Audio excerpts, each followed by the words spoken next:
All right, everybody, welcome back for another deep dive. You ready to go green? Let's do it. All right, because today we're talking about the Jolly Green Giant. And no, I'm not talking about the little frozen peas in your freezer aisle, although we might touch on those too. We're actually diving into a real roadside attraction that's larger than life. And I mean literally larger than life.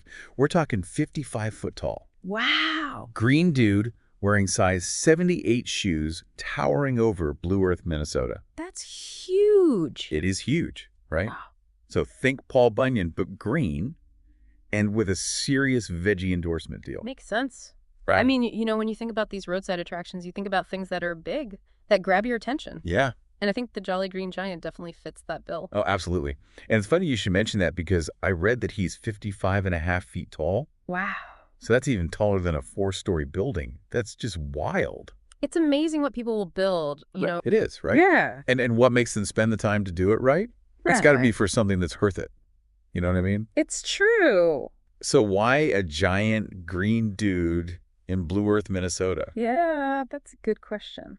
It's not exactly like the most, obvious choice. Well, so there's actually already a pre-existing connection there with the Green Giant brand.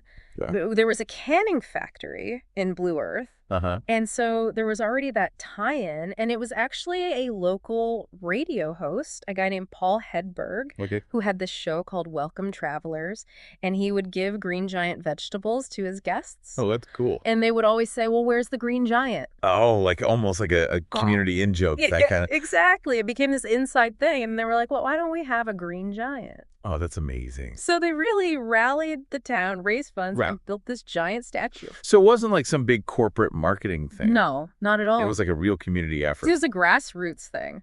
That is incredible. Good. Yeah, it's amazing. And that speaks, I think, to the power of, these small towns. Yeah.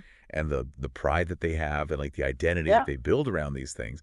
It's really neat. Yeah. Now, I read that there's a whole museum dedicated to the Jolly Green Giant. Oh, yeah. The Jolly Green Giant Museum. Hey, tell me more.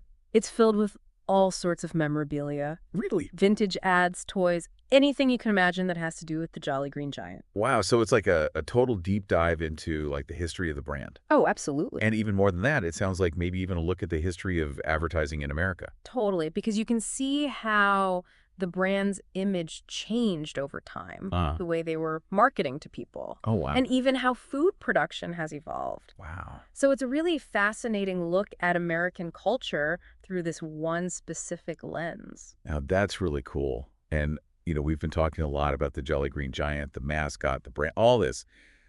But it sounds like this museum really connects him back to like the actual history of Blue Earth. It does. They actually have artifacts from that original canning factory that was there. Oh, wow. So you can really see the link between the mascot and the town's history. So this is like a reminder that even these larger-than-life figures really do have roots. Yeah. In like real places. On people's lives. Yeah. That is really fascinating. It's pretty amazing. So there you have it, folks. The Jolly Green Giant, more than just a mascot. More than just a face on a can of peas.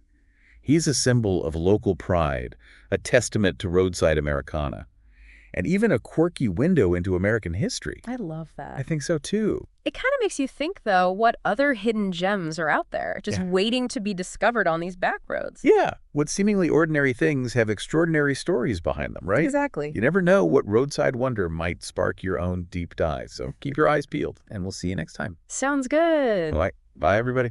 See ya.